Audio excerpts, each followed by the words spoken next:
انہوں نے واضح کیا کہ کوئی بھی مالی امداد قیمتی جانوں کا نعم البدل نہیں ہو سکتی۔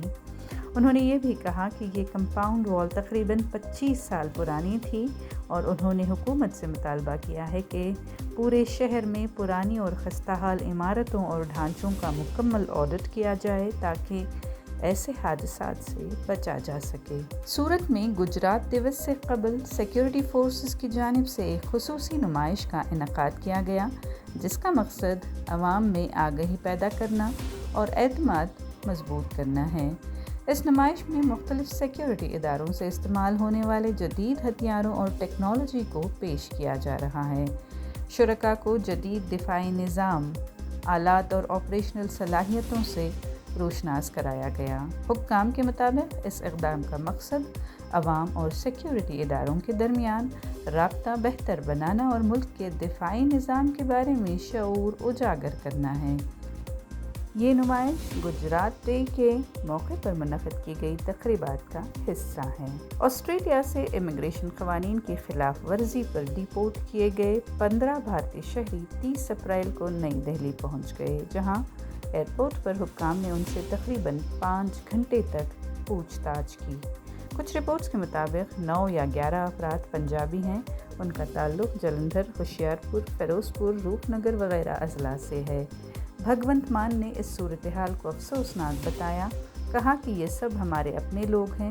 انہوں نے یقین دہانی کرائی کہ ریاستی حکومت ان کی بحالی میں مدد کرے گی اور اس بات کی بھی جانچ کی جائے گی کہ کیا وہ کسی غیر قانونی ایجنٹ کے دھوکے کا شکار ہوئے ہیں۔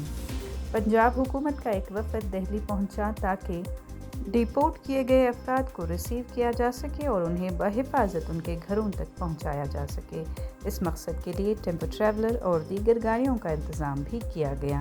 حکام کے مطابق ضرورت پڑنے پر وزارت خارجہ سے بھی رابطہ کیا جائے گا تاکہ متاثرہ افراد کو ہر ممکن مدد فراہم کی جا سکے۔ بلاری ضلع کے گاؤں چھاگنور میں آگ لگنے کے ایک حادثے سے مقامی کسانوں کو شدید مالی نقصان پہنچا ہے۔ اطلاع کے مطابق یہ آگ بجلی کے شارٹ سرکٹ سے بھڑکی۔ تاروں سے نکلنے والی چنگاریوں سے کھیتوں کے خشک گھاس کے ڈھیر آگ کی لپیٹ میں آ گئے۔ 25 سے زائد گھاس کے ڈھیر مکمل طور پر جل کر راکھ ہو گئے۔ تقریباً 20 کسانوں کو مویشیوں کے لیے چارے کی شدید قلت ہو گئی ہے۔ فائر بریگیڈ کے عملے نے کئی گھنٹوں کی کوشش کے بعد آگ پر قابو پا لیا۔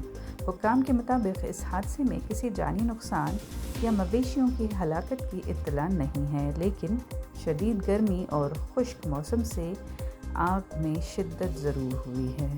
حیدرآباد کے سیف آباد علاقے میں پولیس نے ایک 31 سالہ ہوٹل ملازم کو گرفتار کر لیا جو خود کو پولیس کانسٹیبل بتا کر تلنگانہ سیکریٹریٹ میں داخل ہوا اور سوشل میڈیا پر ویڈیو جاری کی۔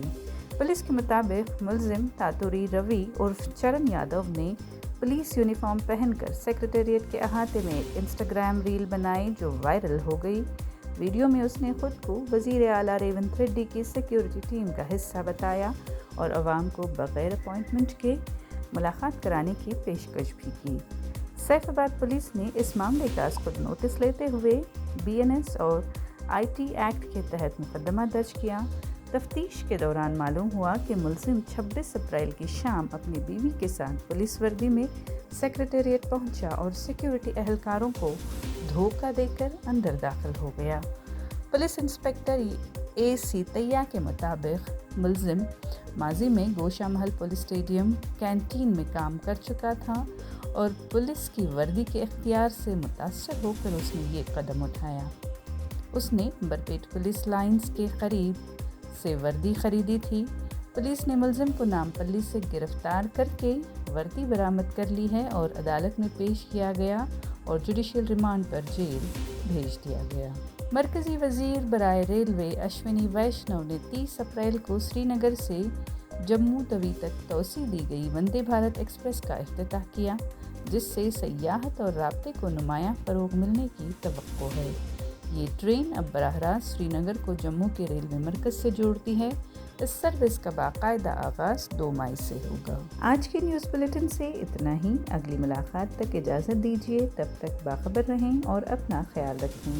کامنٹ سیکشن میں ہمیں ضرور بتائیں کہ آپ کون سی نیوز سننا چاہتے ہیں۔